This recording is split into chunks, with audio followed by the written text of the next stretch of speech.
noches y bienvenidos a Prueba de Fuego.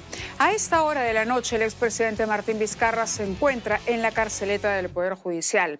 El día de hoy, un juez ha dictado en su contra 5 meses de prisión preventiva y todo hace suponer que mañana muy temprano será conducido al penal de Barbadillo, donde hay otros expresidentes también recluidos, entre ellos Pedro Castillo, Ollanta Humala y Alejandro Toledo. Más adelante vamos a abordar en extenso el caso del señor Vizcarra, pero ahora quisiera saludar a nuestro primer invitado, que es el expresidente Pedro Pablo Kuczynski, agradeciéndole, por supuesto, la gentileza de atendernos un día como hoy. Muy buenas noches, presidente Kuczynski, bienvenido al programa. Muy buenas noches, espero que me escuchen bien. Lo escuchamos perfectamente. Y la pregunta con la que quisiéramos iniciar esta conversación es: ¿cuál es su reflexión, digamos, a raíz de esta noticia que hemos conocido hoy, sobre lo que ha venido ocurriendo con la imagen presidencial en la historia reciente de nuestro país? ¿A qué reflexión debería conducirnos como peruanos? Mire, yo diría que la principal reflexión es que todo esto crea mucha inestabilidad. Y claro, es fundamental tener una presidencia honesta. Y en mi caso, por ejemplo, no hay una sola acusación, ningún infundio de los 2 años que yo pasé en la presidencia. De acuerdo. Ahora, hay un deterioro de la imagen presidencial, sin duda. De cara a un nuevo proceso electoral, ¿usted diría que cuál debería ser el énfasis que deban de poner los candidatos precisamente? Porque si bien es cierto, usted nos dice no hay ningún cuestionamiento a los 2 años en los que yo ejercí la presidencia, el señor Vizcarra, de hecho, está siendo procesado por acciones anteriores a que él se integrara, fuera parte de su gobierno. Sí estamos en un momento en que será fundamental, sobre todo para los partidos, pero sobre todo, además, para los peruanos, evaluar muy bien esas candidaturas para tratar de recuperar algo que se ha perdido hacia la figura del presidente. ¿Qué hemos perdido y qué deberíamos empezar a recuperar, presidente? Mire, yo creo que en esta campaña que va a empezar en las próximas semanas hay que enfatizar 3 cosas. Uno es la seguridad. El Perú hoy es muy inseguro. Tenemos extorsión, tenemos gente inocente que es asesinada en un bus. Lo segundo que hay que enfatizar es la economía, porque la economía es la clave de un Estado. Si la economía va mal, el resto de las cosas van mal. Y la tercera cosa que yo creo que está en la mente de todos es cómo luchar contra la corrupción. Y obviamente eso es una grandísima prioridad. Es un gran reto para los partidos, para los filtros que tendrán que aplicar. Sobre el tema económico, hablábamos al inicio de la conversación de la figura presidencial, pero también hemos escuchado muchos exministros, especialistas, economistas reconocidos decir que en los últimos años también la figura del ministro de Economía ha sido debilitada. ¿Usted coincide con ese diagnóstico? Mire, yo creo que ha habido varios ministros desde que yo me fui del ministerio hace ya 20 años que han intentado hacer las cosas bien. El último ha sido el señor Salardi, que lamentablemente estuvo ahí solo 3 meses. Tenemos que reconstruir el MEF. El MEF hace 25 años era un poco como es hoy el Banco Central, un lugar muy respetado, muy estable y bien orientado.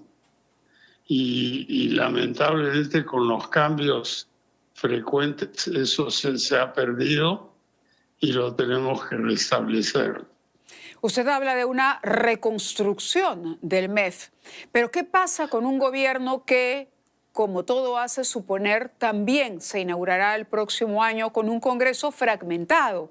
Recordemos incluso su propia experiencia, ¿no? De no tener necesariamente una bancada, digamos, suficientemente fuerte y mayoritaria en el Parlamento para poder gobernar. Así es, yo me enfrenté a una mayoría abrumadora de la gente de Fuerza Popular y ellos en la primera vuelta tuvieron 39% del voto, yo tuve 20%, pero ellos se llevaron 73 congresistas y yo solo 18.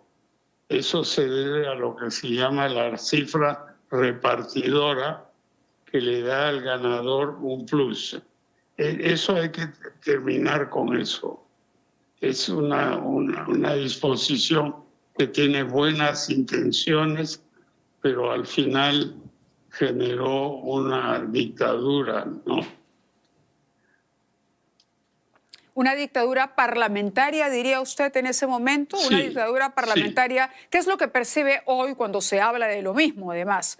De un gobierno sometido a la fuerza de las bancadas que manejan el Parlamento.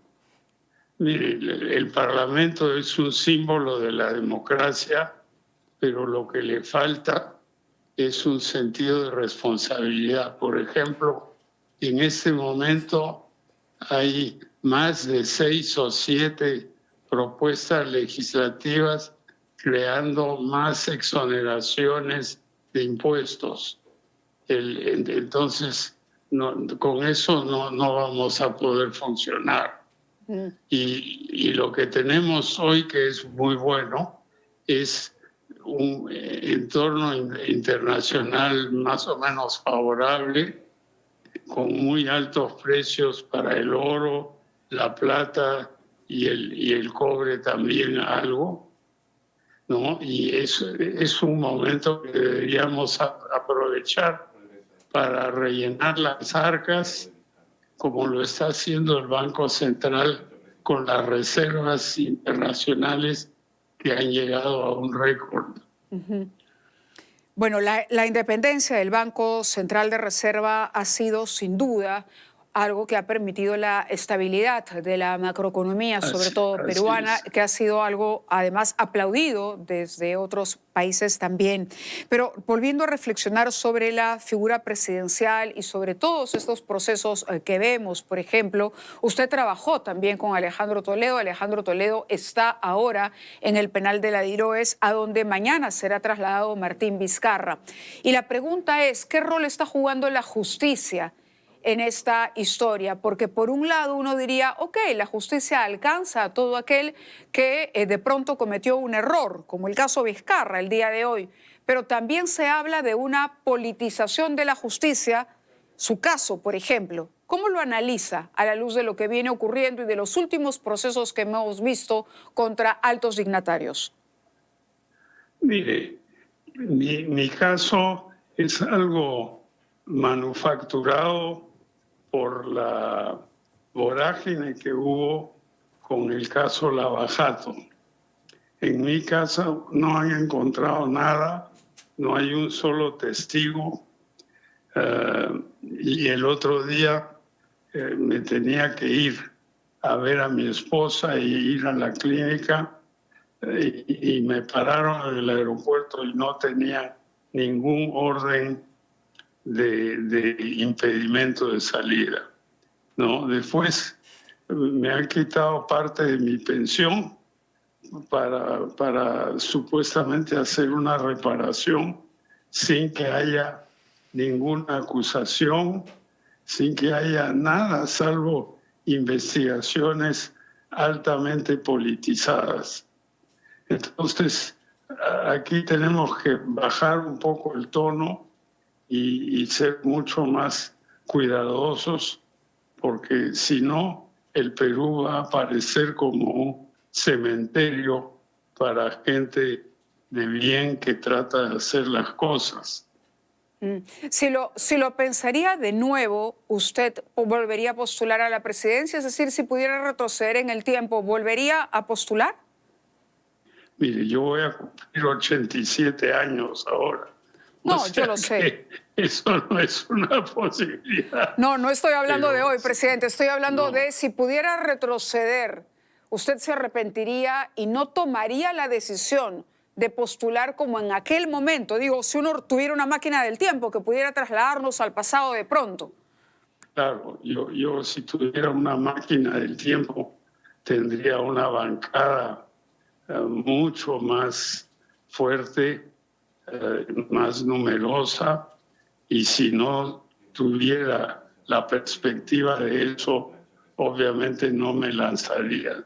No se lanzaría. Ahora, en esa misma línea, le pediría también una reflexión sobre la situación actual de quien lo acompañó en esa plancha presidencial, de quien fuera su vicepresidente en la plancha, Martín Vizcarra. Mire, yo le deseo a su familia todo lo mejor, a su esposa, a sus hijos, pero no voy a hacer comentarios sobre él personalmente. Me imagino que puede haber arrepentimiento de esa convocatoria también, al lado del arrepentimiento de la postulación, políticamente hablando, no en lo personal, Mire, yo políticamente diría hablando. que eso es otra discusión que se llevará a cabo más adelante. Más adelante. La presidenta Dina Boluarte, ¿cómo o cuál es la evaluación que hará la historia desde su lectura, desde una persona que ha visto pasar y que ha trabajado además en varios gobiernos? Mire, yo diría que el presidente Boluarte ha tratado, habiendo ascendido a la presidencia muy accidentalmente.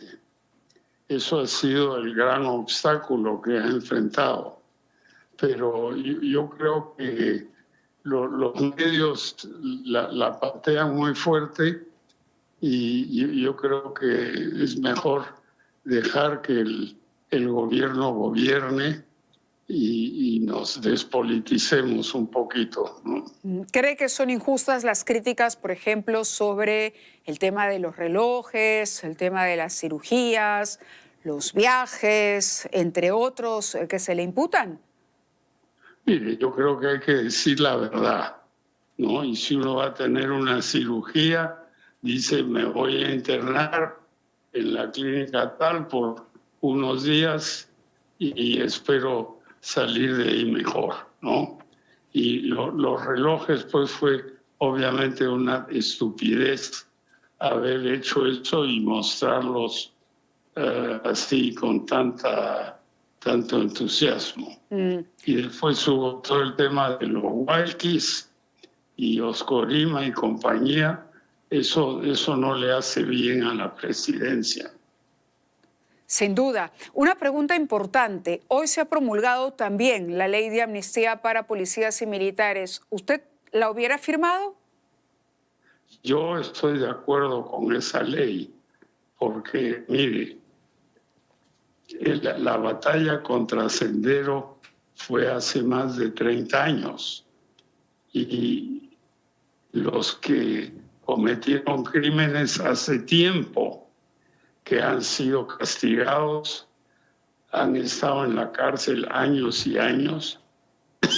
Ya es tiempo de cerrar ese capítulo. Y de la decisión que señala el gobierno, está evaluando la posibilidad de salir de la jurisdicción de la Corte Interamericana de Derechos Humanos. Una cosa es la ley de amnistía y otra cosa es abandonar el sistema interamericano de derechos humanos. Son dos cosas distintas. ¿Usted coincidiría con una evaluación y con un paso hacia adelante para apartarse? No, yo creo que hay que pertenecer a las organizaciones internacionales. Uno no puede decir a esta sí, esta no. Nosotros somos parte de Naciones Unidas, de la OEA, del Banco Mundial, del Fondo Monetario, y tenemos que seguir respetando la batalla que hay en el mundo por los derechos humanos. Basta con ver lo que pasa en Gaza en este momento para darse cuenta que es fundamental respetar los derechos humanos. Yo lo digo en carne propia porque mis derechos no se respetaron y se me ha abusado, se me ha dado 3 años de prisión preventiva sin ninguna acusación. En fin, no quiero ver toda la lista y no se me ha dejado ir a la clínica que me puso una válvula aórtica y aquí tengo el informe médico que da miedo. Yo pienso que de repente me pasa algo, ¿no? Fibrilación auricular, enfermedad coronaria, prótesis, marcapasos, etcétera, etcétera, ¿no? Y no puedo ver a mi esposa, a la cual no he visto en 7 años, ¿no? Entonces, todo eso me parece una violación de mis derechos como persona, como peruano y como viejo también. Claro. Presidente, muchísimas gracias. Le agradecemos muchísimo que nos haya permitido acceder a esta conversación. Le deseamos lo mejor, que se restablezca, por favor, su salud. Y nuevamente gracias por participar del programa de esta noche. Siempre bienvenidos. Muchas gracias. Gracias a usted. Muy buenas noches.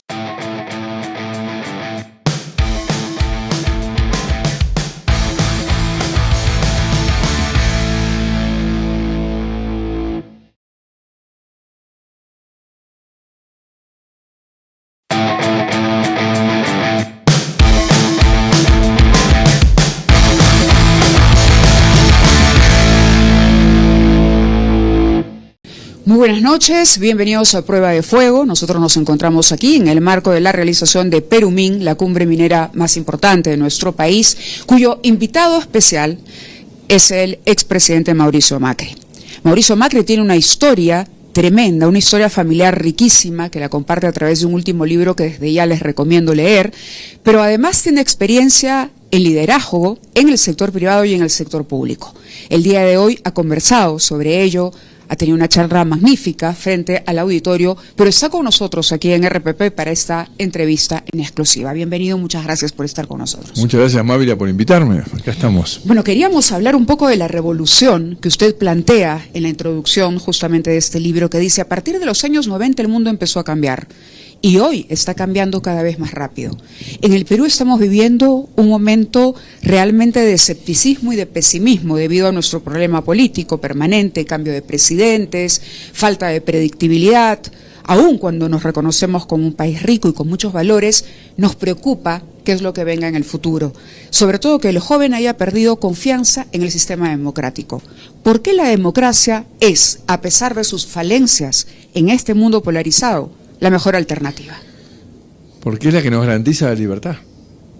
Yo también reconozco, como decía Churchill, que está llena de falencias la democracia, llena de pérdida de energía, pero la alternativa es creer que un iluminado va a mantener el equilibrio en el ejercicio del poder durante mucho tiempo. Y la historia de la humanidad te muestra que eso no sucede, que el ser humano al cabo de un tiempo se empieza a endiosar y se empieza a creer que no se le aplican las reglas que se le aplican al resto y termina cercenando la libertad de todos. Entonces creo que el desafío es mejorar nuestra calidad democrática, mejorar la calidad de nuestras instituciones. ¿Y cómo se hace eso? Y convocando y preparando a los dirigentes para ejercer la tarea pública. No se puede desertar de la tarea pública. Lo que pasa hoy en día, que con las redes sociales se han puesto tan violentas que ahuyenta el tipo empático de la presencia en los cargos de servicio público. Y hay que tratar de convivir de una forma más civilizada en la comunicación y formar jóvenes ya de edad temprana con la vocación del servir por un tiempo. Tampoco la ideal es un sistema en el cual la gente entra al servicio público, adquiere una capacitación, una responsabilidad superior tal vez en menos tiempo que en el sector privado, va al sector privado y revierte esa experiencia y tal vez vuelve en una segunda etapa otra vez 20 años después, pero no que está toda su vida en el sector público y el otro toda su vida en el sector privado. Mejor es que haya una rotación que haga que aquel que está en lo público entienda que atenderte el teléfono, Mávila, es mi tarea, es mi responsabilidad, no es que te haga un favor. ¿Viste esa cosa que el funcionario dice, te hago el favor de atenderte? No, viejo, vos sos un servidor público, te pago un sueldo para que me resuelvas en tiempo y forma los temas, que los permisos para que yo pueda invertir y darle trabajo a otros peruanos me los des rápido, ¿no? Entonces creo que eso se logra también en esa rotación, en esos vasos comunicantes entre el sector público y el sector privado. Ese es un tema súper interesante, porque usted ha tenido la fortuna de estar en los dos lados. Estuvo en el sector privado y en el sector público. ¿Cómo deben cooperar ambos lados para que esto funcione de manera orgánica y eficiente? Porque acaba de decir algo muy cierto. El que va a invertir no puede estar sometido, digamos, a una burocracia que eterniza los plazos para una licencia. Porque en ese tiempo, mientras el burócrata sigue pasando papel y tras papel, esa persona lo que quiere es generar que ese dinero que tiene ahí empiece a crecer. Los empresarios se quejan mucho en el Perú del tamaño del Estado o de los tiempos del Estado. En todas partes. Bueno, pero tras su experiencia, ¿cuál debería ser el tamaño exacto del Estado? Lo más chico posible y usando inteligencia, no músculo. El Estado es más fácil controlar que hacer. Es más fácil que vea si vos construís la ruta en tiempo y forma y después cobrás el peaje que yo tener que construir la ruta. Es más fácil controlar que la carne se faene como corresponde que el municipio tenga un frigorífico propio. Entonces son cosas que es muy elemental. Controlar es más fácil que hacer. Y la tecnología de hoy te permite tener un nivel de información enorme. Entonces, con la tecnología y teniendo claro cuál es el rol, el Estado tiene que funcionar y además aquel que está en el Estado, si entendemos este tema que hoy yo, mañana vos tenés que disfrutar desde el lugar en que estás de ser un facilitador, no una traba. Porque mañana va a venir el otro y te va a facilitar a vos. Ahora, cuando uno ve el Estado como en términos de conquista, yo llegué al Estado, ahora es mi conquista, yo desde acá me voy a enriquecer poniendo trabas. Bueno, ahí es donde el sistema no funciona. Entonces creo que hay un cambio de mentalidad, donde los jóvenes tienen que ver el Estado como una oportunidad de capacitación, de servicio público, para después terminar su desarrollo final en el sector privado. Y yo al revés, tuve un exitoso ejercicio en el sector privado, quiero al Estado ayudar, a permitir, a hacer política para construir mejores reglas, mejores oportunidades. Y creo que se puede. Estados Unidos es la democracia más exitosa. Vos ves que la mayoría de la gente que hace política lo hace por una parte de su vida, no en forma permanente. ¿En estos tiempos también diría lo mismo? En estos tiempos con más énfasis, porque hoy, insisto, la violencia de las redes sociales está expulsando la gente valiosa del sistema político. Y eso es algo muy grave. Tenemos que lograr encontrar un equilibrio, que información no sea agresión. ¿Cuál es la opinión que tiene del gobierno de Donald Trump? Bueno, él tiene un estilo que desafía todo el status quo, ¿no?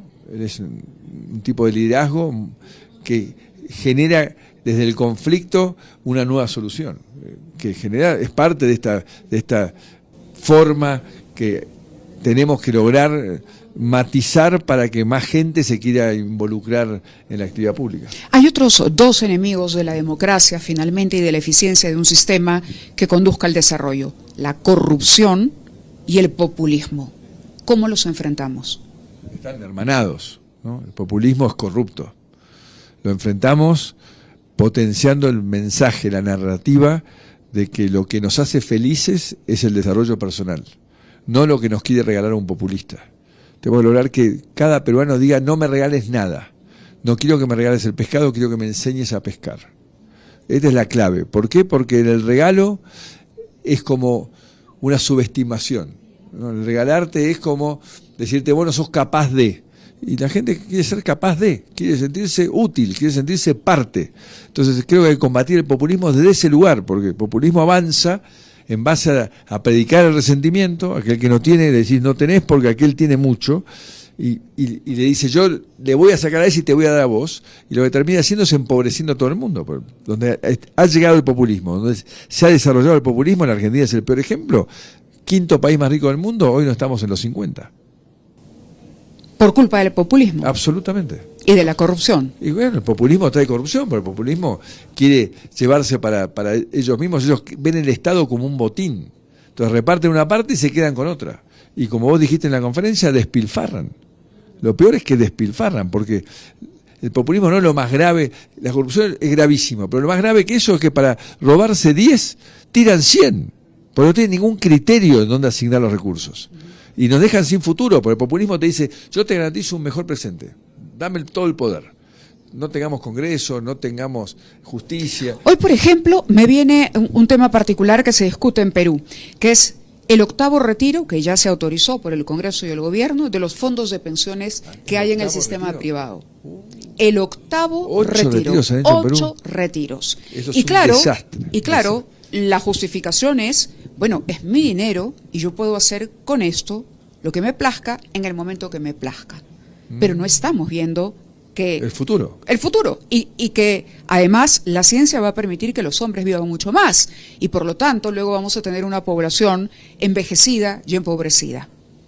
¿Cómo manejar ese discurso de que es mi plata y yo me la es terrible, uso es terrible. Y me la Lo que me acabas de contar quiera? no sabía que había pasado eso. No, porque es terrible porque además el político no populista se empieza a sentir disminuido frente al populista que promete esto. Entonces, la octava, capaz que todos los que no son populistas dijeron, nosotros votamos esto porque no ser los únicos que no regalamos algo.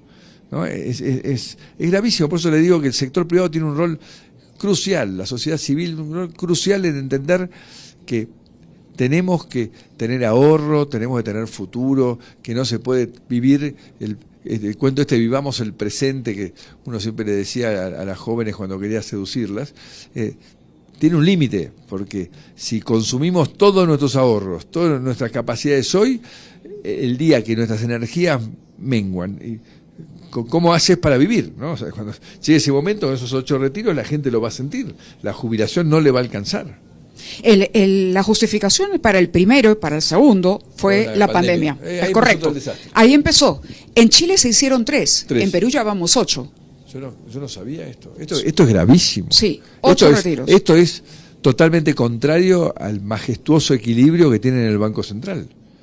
Porque esto es otra forma de desequilibrio a futuro tremenda. Bueno, creo que deberían hacer todos una campaña de comunicación alrededor de que estamos hipotecando el futuro de nuestros padres. Yo le mencionaba la figura de Julio Velarde como un ejemplo de marca personal.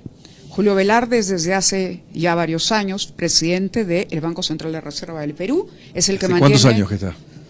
Hombre, creo que me voy a equivocar si hago un cálculo en este momento, pero se ha convertido en una marca.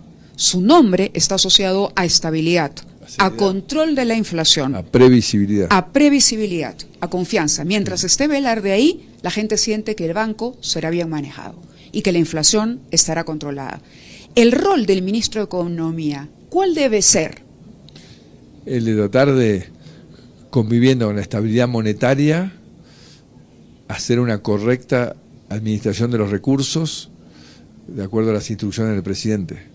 Tratar de ver qué sectores, qué regulaciones hay que generar para acelerar el desarrollo. Esa es la tarea. ¿Y un ministro le puede decir no al presidente? Un buen ministro tiene que decirle que no, sin duda. O sea, y un buen presidente se rodea de gente que tenga la fortaleza, la independencia de saber decir que no. Si no, no es un buen presidente. Si no tiene un pelele, como le decimos, ¿no? Que dice a todo que sí, ese no es un buen ministro. Estoy pensando en el futuro de las elecciones. El próximo año Perú elige nuevo Congreso, con 2 cámaras además, porque dejamos de ser unicameral, vamos a senadores y diputados, y elegimos presidente. Tenemos casi 40 partidos inscritos en el partidor. Eso va a ser muy difícil para el ciudadano. Entonces, la recomendación para el elector, usted dijo algo que me parece fundamental. el valor de los equipos. Es decir, no poner la lupa o el reflector únicamente en el que aparece como líder, sino además reclamarle al líder de pronto, me refiero en este caso al candidato, que traiga con él un buen equipo, ¿vale? Sin equipo no existe liderazgo. Y no existe liderazgo sin experiencia previa. Entonces los peruanos tienen que, antes de votar, decir qué hizo esta persona. Ya eligieron un maestro de escuela que bajó a caballo y fue presidente, y no le fue bien. Yo confío en que el peruano promedio va a decir la próxima vez, bueno, a ver, ¿qué administró este señor? ¿Dónde trabajó antes? Claro, pero ¿cuánta gente conduzco? Esa elección fue un poco en rebeldía por el escepticismo que decía. Es decir, claro, la democracia no me ha funcionado, no me ha solucionado el problema, por lo sí, tanto, sí, cualquiera que entre, de pronto puede ser mejor que todos estos que totalmente tenemos aquí. Bueno, pero esa es una forma autodestructiva de pensar. Hay que volver a remover y mirar en el bolillero qué gente tiene una historia. Porque no se puede llegar a presidente sin haber conducido ningún tipo de grupo humano. Digo, es como clave, ¿no? Un presidente tiene que saber conducir, tiene que saber distinguir cuál es un buen recurso humano para ser ministro y cuál no. No puede llegar un presidente que no hizo nada, con lo cual no conoce a nadie y ¿a quién convoca? ¿No? Es poner tu futuro en manos de algo muy improvisado, muy. Y la improvisación usted la descarta de plano, por lo que he peor, leído. Es lo peor que puede Ahora, pasar, ¿no? También leía mucho sobre cómo a partir de su gobierno se podía pensar en una democracia mucho más organizada en torno a pocos partidos políticos, es decir, la capacidad de conceder, de aceptar, de dialogar con alguien que parece rival, pero que de pronto puede tener elementos en común para evitar esta dispersión que, le digo, nos va a volver locos a todos los peruanos el próximo año. La fragmentación es un problema. No suma que la multiplicidad de candidatos, porque después lo que pasa, que lo vimos en Perú, llega un presidente sin ninguna representación en el Congreso. Con lo cual se le hace ingobernable la situación.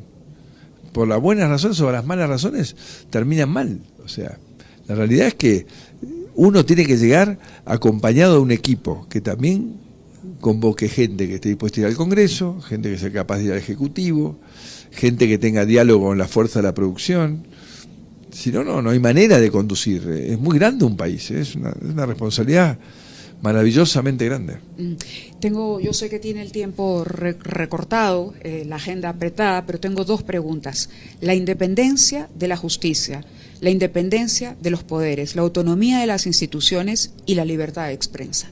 ¿Cuáles serían sus reflexiones sobre esos elementos como parte de un sistema democrático que a veces no le gusta a quien está en el gobierno? A veces no le gusta porque la prensa es incómoda, la justicia reclamona, es su rol.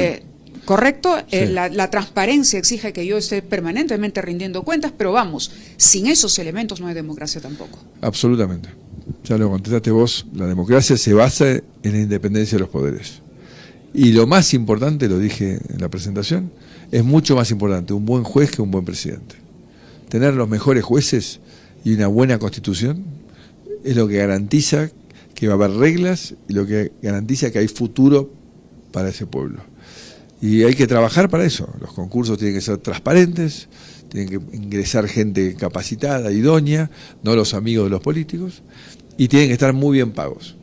Esta es una clave. Y la prensa tiene que ser absolutamente independiente, porque realmente el rol crítico de la prensa ocupa un lugar. Bueno, después la prensa, uno puede decir, tiene que tratar de no caer en la fake news, que no lo domine el click, vale la pena para cualquier título. O sea, así yo tengo clics, digo un disparate. Bueno, eso también hay que tener una responsabilidad desde la prensa con lo que uno dice, pero el rol de la prensa también es muy importante, porque de vuelta, lo que siempre estamos tratando de hacer, Mávila, es equilibrar el poder.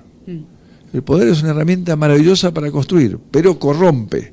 Entonces, para la seguridad de que no se corrompa aquel que está en el poder, la justicia tiene que ser un lugar donde si hace una macana, rinde cuentas como cualquier otro, como el que va caminando no tiene ningún poder. Y la prensa ilumina lo que uno está haciendo y da un debate permanente alrededor de lo que pasa y con una actitud constructiva, es lo mejor, la medida de lo posible. También el ciudadano tiene que castigar a la prensa maliciosa, no encendiendo su señal, ¿no?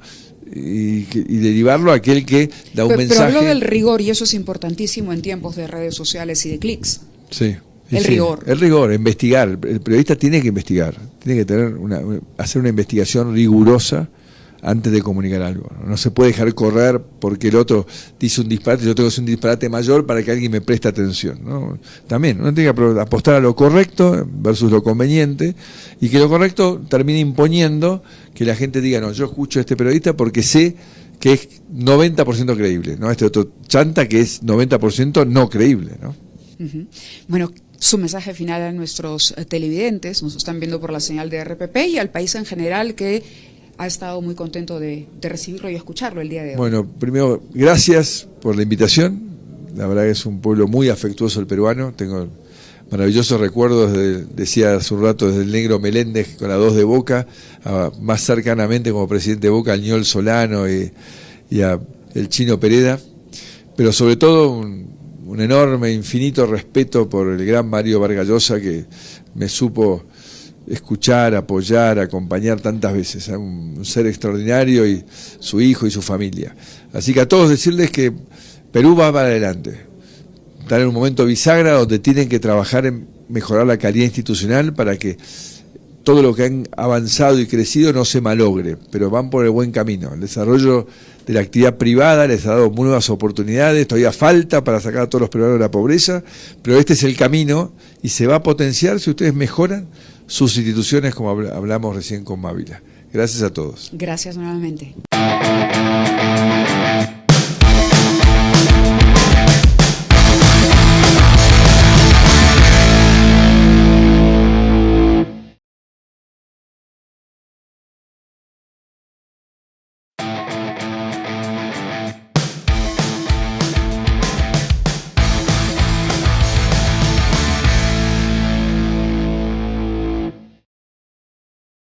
Es un placer para mí, yo sé que el tiempo de él es corto, así que vamos a conversar de inmediato con el señor James Robinson. Él es ganador del Premio Nobel de Economía del año 2024 y realmente es un honor, sabemos que su tiempo es corto.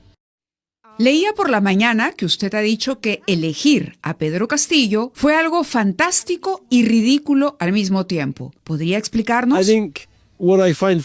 Creo que lo que encuentro fantástico es que él de alguna forma es símbolo de este movimiento social e inclusión en Perú. ¿Sabes? Es un hombre de Cajamarca, de la sierra.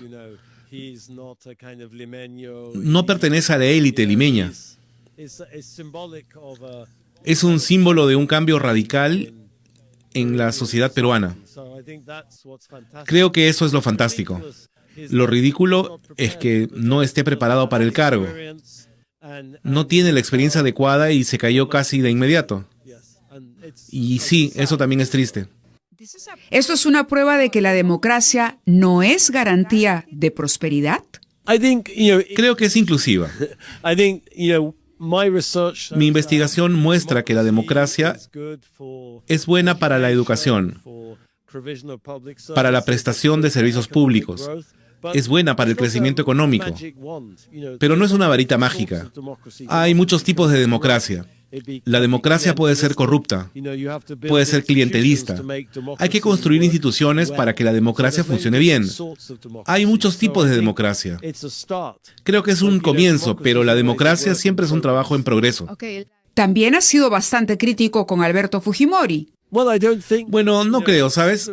El presidente Fujimori derrocó la democracia y creó un régimen autocrático. Y no creo que eso fuera bueno. Se volvió extremadamente corrupto con el señor Montesinos, con todas las consecuencias que conocemos. Así que no creo que esa fuera una transición útil hacia algo mejor en Perú. Creo que fue un retroceso. This is a reason because you prefer talk about pluralismo before democracy. Sí, puede serlo. Sabes, creo que la democracia, si la analizamos históricamente como lo hacemos ahora, Hablar de democracia en su forma moderna resulta un tanto anacrónico cuando se habla del pasado. Las sociedades difieren mucho en su sociología y por eso usamos este tipo de pluralismo para hablar de la sociología de la sociedad. Puedes tener sociedades más o menos inclusivas, incluso si no son democráticas. La gente diría, por ejemplo, que en China existe una idea muy arraigada del mérito en la sociedad, que se respeta y que tiene mucha importancia. Así que, en cierto sentido, es una especie de inclusión, incluso en una sociedad no democrática. Bien, hablemos de China. China, ahora mismo, una potencia, vaya, pero no hay democracia. La gente no tiene democracia en China. No, ellos no la tienen. No, y creo que, como sugiere mi teoría, el poder tiende a corromper. Y el poder absoluto corrompe absolutamente. Es decir, hay muchos ejemplos en la historia mundial de sociedades que pueden hacer lo que China ha hecho. No de forma tan drástica, por supuesto, pero eso depende en gran medida de dónde nos encontramos en la historia. China puede crecer tan rápido porque todas estas tecnologías se han inventado en otras partes del mundo y simplemente pueden tomarlas prestadas y tomarlas. Pero creo que, ya sabes, lo vemos en China actualmente. Es un poder político muy concentrado y personalizado. Y eso termina siempre siendo abusado a expensas de la economía, en mi opinión. Ha dicho también que la gente a menudo piensa que la política complica las cosas, ¿de acuerdo? Pero que la política puede ser una gran herramienta para ayudar a la sociedad a encontrar soluciones. Sí, estoy criticando a los economistas que piensan que el mundo estaría mejor si no hubiera política. Pero eso es ridículo porque siempre hay política. Así que no se puede imaginar un mundo sin política. Ya sabes, eso es ridículo. La política puede ser mala, pero también puede ser buena. La política puede hacer que la gente trabaje junta, puede hacer que la gente imagine algo que nunca antes había imaginado, puede hacer que la gente sueñe, puede hacer que la gente, ya sabes, la política también puede tener resultados positivos. Ese era el punto que intentaba plantear. ¿Es imposible la prosperidad si la política y la economía no están vinculadas? Creo que la política y la economía están fundamentalmente vinculadas. Lo que se necesita para el desarrollo económico y la prosperidad es una economía inclusiva. Pero no se puede tener una economía inclusiva al capricho de una dictadura.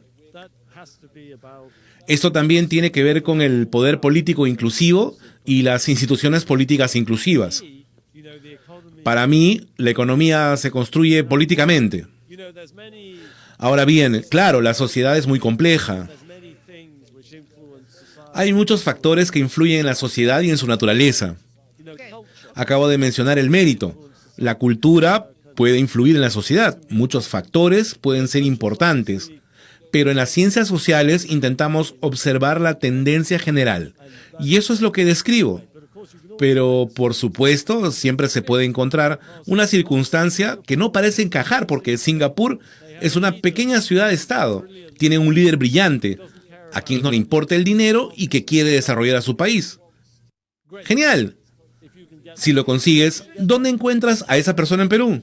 Usted habla de instituciones inclusivas a instituciones extractivas.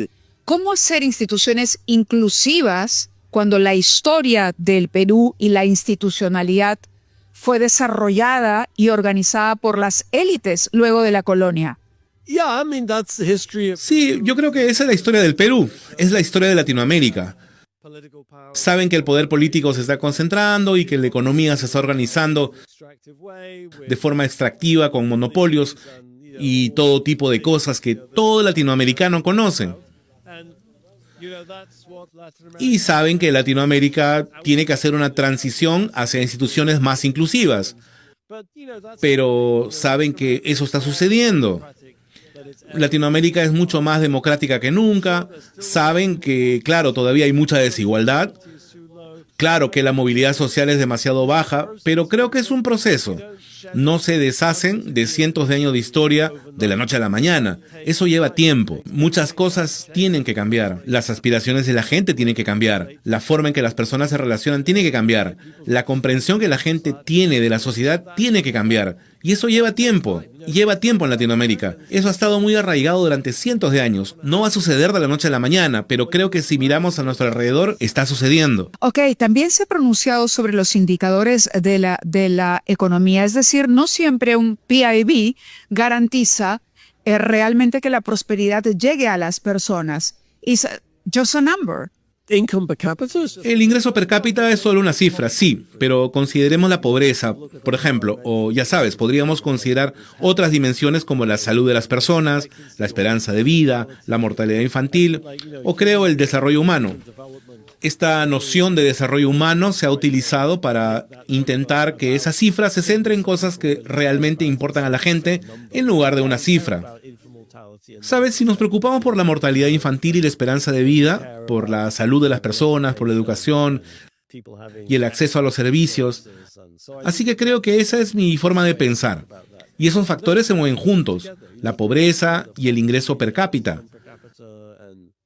Si analizamos la historia del Perú en las últimas décadas, hemos visto grandes caídas en los ingresos, un aumento de la pobreza y la disminución del número de personas en situación de pobreza. Si comparáramos Perú y Chile, ¿por qué a Chile le fue mejor que a Perú?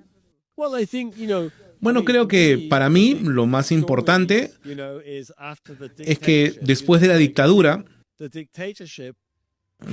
tuvo un efecto traumático en la sociedad chilena. A principios de la década de los 70, esta situación estaba muy polarizada entre la izquierda y la derecha, y el gobierno de Allende creó esto. Fue muy traumático en Chile. Y creo que en la década del 90, la gente se unió para construir un Chile diferente y asegurarse de que eso no volviera a ocurrir. ¿Qué podría generar una concertación en este país? Es una gran pregunta. Ahora tengo una pregunta para terminar. En los últimos 9 años, el Perú ha tenido 7 presidentes y ha sufrido de inestabilidad política constante. ¿Qué les diría a los jóvenes que han perdido la fe en la política como parte de la prosperidad? Bueno, creo que no hay alternativa. Entonces, si se quiere prosperidad, futuro y oportunidades, se necesita un Estado que pueda ofrecer eso. Un gobierno que trabaje por el interés colectivo del pueblo peruano. Así que no se puede perder la fe en la política, porque la política es absolutamente esencial. Solo que hay que determinar quiénes son los políticos que realmente cumplirán sus promesas, que tengan credibilidad y no solo prometan cosas que no pueden cumplir,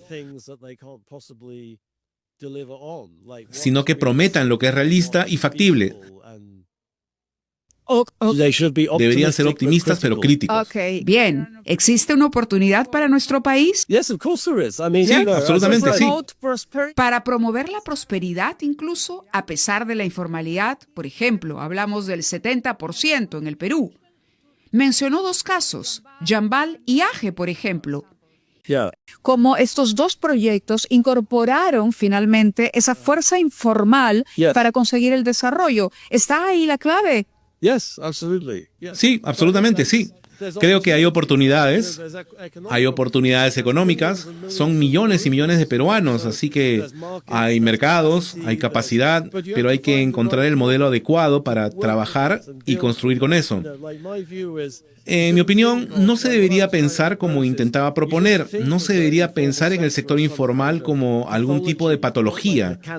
No es como un cáncer, no, es una faceta de la sociedad. Y si lo piensas bien, es una faceta muy natural de la sociedad.